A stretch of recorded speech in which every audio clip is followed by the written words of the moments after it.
Hey, this is Michael with XForce. I want to explain a little bit about how this curved wall projection thing works.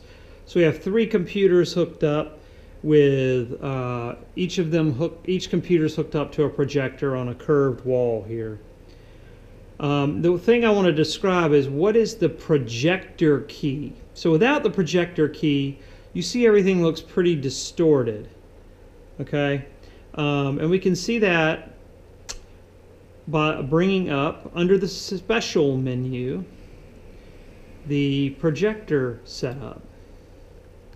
Now you only see this if you have the projector key, but what it allows you to do, let me set a little something here, is bring up a grid. So we want to put the projector grid up, and I usually set the size of the grid to 5 by 5. So you can really see now how distorted this is.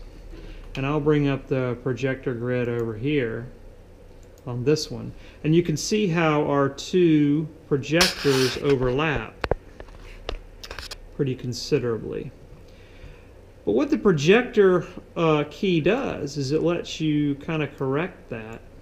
So you can start dragging these things all around. And first of all, you want one monitor's, get the right mouse here, you want these red dots between the two monitors to kind of come together.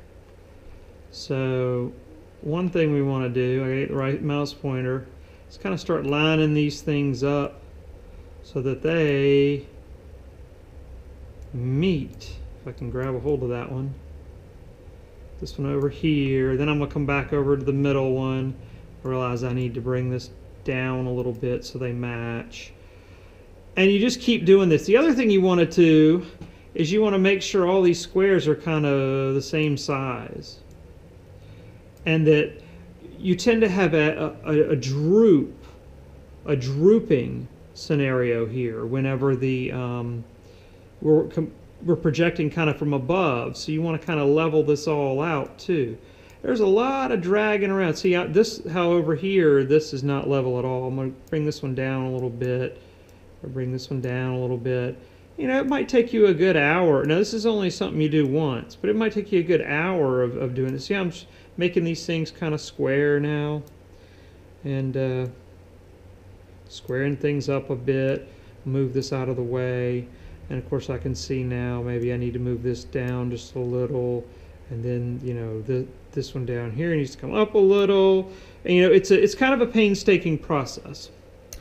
But once you're done, you want all your dots here on the seam to match, and you want all your squares to look like squares. As you can see on this middle one, or hopefully you can see, there's a distinct drooping that's going on. In other words, the dot here and here is lower than the dot way over here. To make this a straight line, I'd have to drop this dot down, drop this one down a little bit, and you know, drop this one down, and then drop this one down. Then that also affects my connection over here to this one. This other machine, so I want those dots to match, and then you can see up here we're not quite matching, and so it's just whoops, I didn't mean to do that. It's a process, but that's what the projector key does. It allows you to take this grid, which is going to be very distorted. You can see kind of down here at the bottom how distorted that is, and straighten it all out. Now the other thing it supports, I'm not going to be able to show that very well on here, but it supports edge blending. So ultimately when you're finished, you're still going to see a little bit of an edge here. But it has this edge blend where when you turn that on, you can kind of use grays and blacks and so forth to kind of blend out this edge. And so